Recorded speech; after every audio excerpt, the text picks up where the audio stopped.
So here's an interesting Python problem. The maximum product of a group.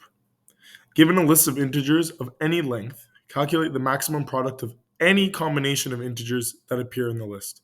The list can be any length, it can be one, and that will be the maximum product. Any combination of any of the numbers there that you can create the maximum product. So for example, this is what it should equal to if the list is 3, -1, -5, 2, 5, -9, and 0. So if we were to manually calculate that, it would be, we have three negative numbers. So that in itself will cause the number to be negative. So you have to get rid of one of them.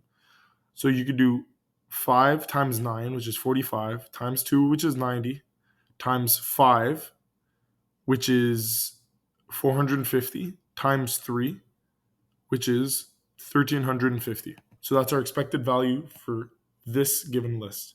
So how can we write the algorithm? So this is what I did. So I created a function called maximum strength, which takes a list of integers and is going to return a float. It could also just be an integer. I just made it a float. We have three variables to start off with that I created. A has zero variable, which we set to false to begin with, just to see if our original list has a zero in it, a negatives list, and a positive list.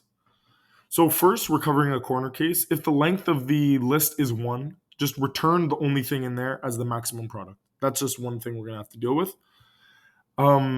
So here we go with what I end up doing with the negatives and positives list. So we're sorting numbers less than 0 into the negatives list, numbers greater than 0 into the positives list, and if we have any zeros in the list, set our has zero variable to true. We cover another corner case here. If the length is only 2 and it has 0, return the maximum, the highest number in that list. For example, if our list is -1 and 0, return 0 because that's the highest we can do.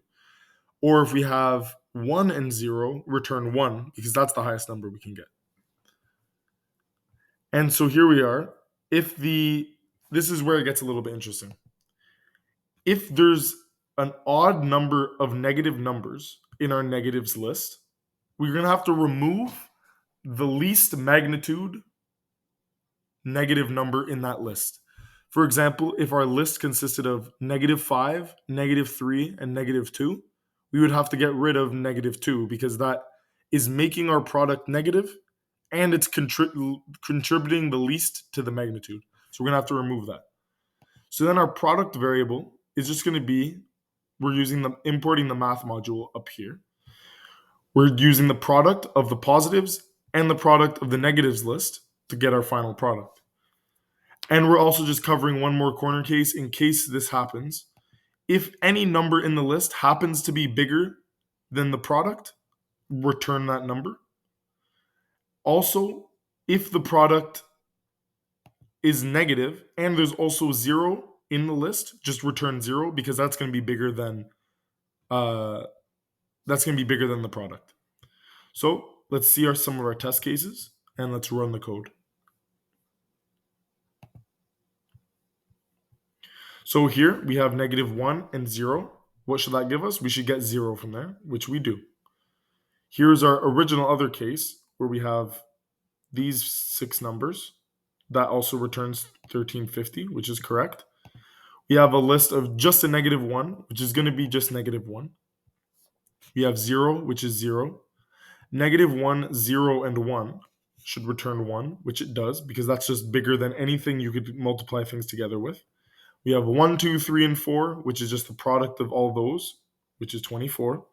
And then finally, we have this long list, which has 1, 2, 3, 4 negative numbers, which means we could just multiply them all together, which ends up being, just to verify, 5 times 5 is 25, times 16, which is 400, times 9, which is 3600, times 1s, which is still 3600. So these are all of our cases that I thought of, and they all seem to be correct. I also tried this problem with negative decimal numbers, like with floats, or with numbers that can be between 0 and 1. It ended up being a lot more complicated, but I'm still working on that. Let me know if you guys have any other ideas how to do this. Thank you very much for watching.